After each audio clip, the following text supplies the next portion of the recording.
Hello दोस्तों, आप सभी का स्वागत है मेरे यूट्यूब चैनल में। मैं आप सभी के लिए टॉप 10 एक्सेल फार्मूला की सीरीज़ लेके आया हूं, जिसमें आज हम सीखेंगे काउंट इफ्स फार्मूला के बारे में। तो चलिए इस वीडियो को शुरू करते हैं। सबसे पहले हम देख लेते हैं कि काउंट इफ्स होता क्या है। ठीक है, तो चलिए हम अपने एक्सेल शीट पे आ जाते हैं। ये हमारा एक एक्सेल शीट है जिसमें स्टूडेंट्स का डेटा है। ठीक है, किसी स्कूल का स्टूडेंट्स का डेटा है।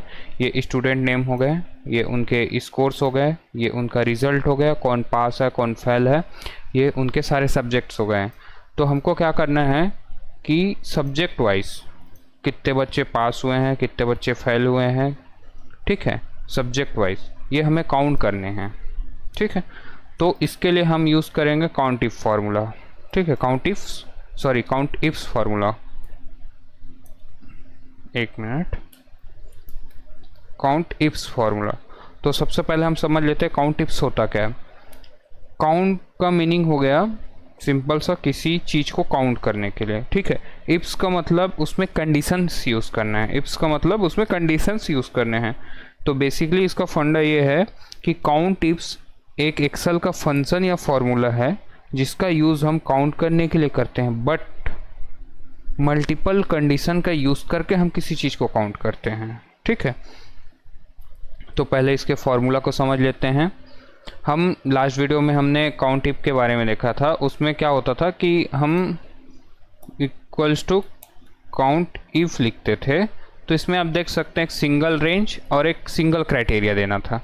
बट जब हम काउंट इफ्स का यूज़ करते हैं, ठीक है, काउंट इफ्स का यूज़ करते हैं तो उसमें मल्टी रेंज मल्टी क्राइटेरिया हम यूज़ कर सकते हैं।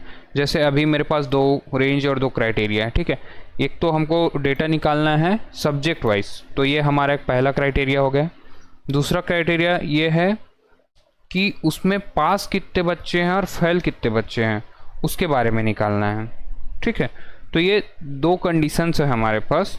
एक हमको सब्जेक्ट वाइज चाहिए, दूसरा उसमें कितने बच्चे पास हैं कितने बच्चे फेल हैं, ये भी हमको काउंट करना है। तो इस फॉर्मूला में मल्टीपल रेंज आप यूज़ कर सकते हैं। ठीक है, मल्टीपल रेंज आप यूज़ कर सकते हैं, मल्टीपल क्राइटेरिया आप यूज़ कर सकते हैं।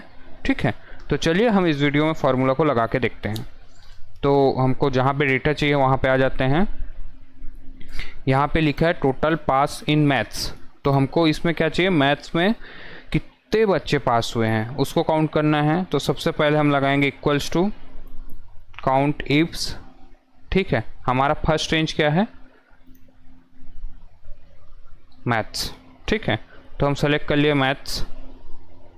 आप चाहेंगे तो ये सीधा सीधा ई कॉलम को सेलेक्ट कीजिए। ठीक है, उसके बाद इसको लॉक कर दीजिए।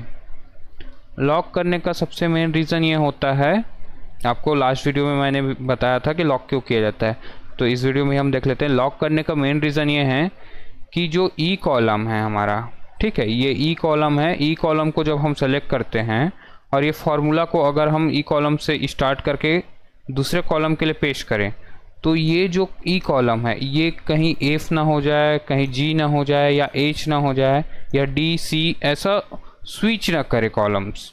इस वजह से हम उसको रेंज को लॉक कर देते हैं। स्टार्टिंग में लॉक करने के लिए हम F4 का यूज़ करते हैं। ठीक है, तो चलिए लगाते हैं अपना हम फॉर्मूला काउंट इफ्स। ठीक है, हमारा पहला रेंज है, सब्जेक्ट हमने सेलेक्ट कर लिया। ठीक है, ई कॉलम को इसको हमने लॉक किया F4 से। ठीक है, अब इसमें क्या है कि स्टार्टिंग से एंड पकड़ने की वजह हम पूरा कॉलम पकड़ रहे हैं। इसका रीज़न ये है कि जब हम कॉलम पकड़ेंगे तो ये नीचे भी और आप एडिशनल डेटा ऐड करेंगे, उस कंडीशन में भी वो काम करेगा। ठीक है, तो हम यहाँ पे लगाएंगे कॉमा। पहला क्राइटेरिया क्या है रेंज का, हमको सबसे पहले देखना है मैथ्स का डेटा। ठीक है, तो हम यहाँ पे स्पेस डबल कोट के अंदर लिखेंगे मैथ्स, डबल कोट क्लोज करेंगे, कॉमा स्पेस। हमारा दूसरा क्या रेंज है, हमको क्या काउंट करना है, पास। तो हम डी कॉलम सेलेक्ट करेंगे। ठीक है, डी को भी F4 से सेम तरीके से लॉक कर देंगे। उसके बाद फिर से हम कॉमा लगाएंगे यहाँ पे। उसके बाद सेम क्या चाहिए हमको, पास का डेटा चाहिए। यहाँ पे पास लिखा है तो हमको पास का डेटा चाहिए। स्पेस डबल कोट पास टाइप करेंगे, डबल कोट क्लोज करेंगे, ब्रैकेट लगाएंगे और एंटर करेंगे। तो ये आ गया हमारा मैथ्स में कितने बच्चे पास हैं। तो हमारे पास टोटल मैथ्स में बच्चे पास हुए हैं 20। ठीक है, अब सेम फार्मूला इसमें भी लगाना है, इसमें भी लगाना है, इसमें भी लगाना है, इसमें भी लगाना है और इसमें भी लगाना है। तो सेम इसको हम कॉपी पेस्ट कर सकते हैं, बट कॉपी पेस्ट करने पे हमारा डेटा सेम नहीं आएगा। रीज़न क्यों? क्योंकि हमने यहाँ पे मैनुअली इस चीज़ को टाइप किया है, हमारा जो क्राइटेरिया है उसको मैनुअली टाइप किया है। तो हमको क्या करना पड़ेगा, फाइल की डेटा पे जहाँ पे ये पास लिखा है इसको हमको जस्ट चेंज करना पड़ेगा फाइल लिख करके। ठीक है, फाइल लिख दिया हमने, एंटर, वहाँ पे फाइल का डेटा आ गया। अब इसमें क्या करना पड़ेगा, यहाँ पे साइंस का डेटा चाहिए पास का, तो हमने क्या किया है, यहाँ पे मैथ्स लिखा है तो इसको हम जस्ट चेंज कर देंगे, इसको क्या लिखेंगे, साइंस। ठीक है, एंटर करेंगे, वहाँ साइंस का डेटा आ गया। सेम यहाँ पे हमको साइंस भी लिखना है तो हम इसको क्या करेंगे, कॉपी करके यहाँ पेस्ट करते हैं। ठीक है, अब इसको फाइल की जगह पे इसको हम पास की जगह पे हम इसको फाइल लिख देते हैं। ये हो गया। ठीक है, सेम इंग्लिश के लिए यहाँ पे मैथ्स लिखा है तो यहाँ पे इंग्लिश लिख देंगे।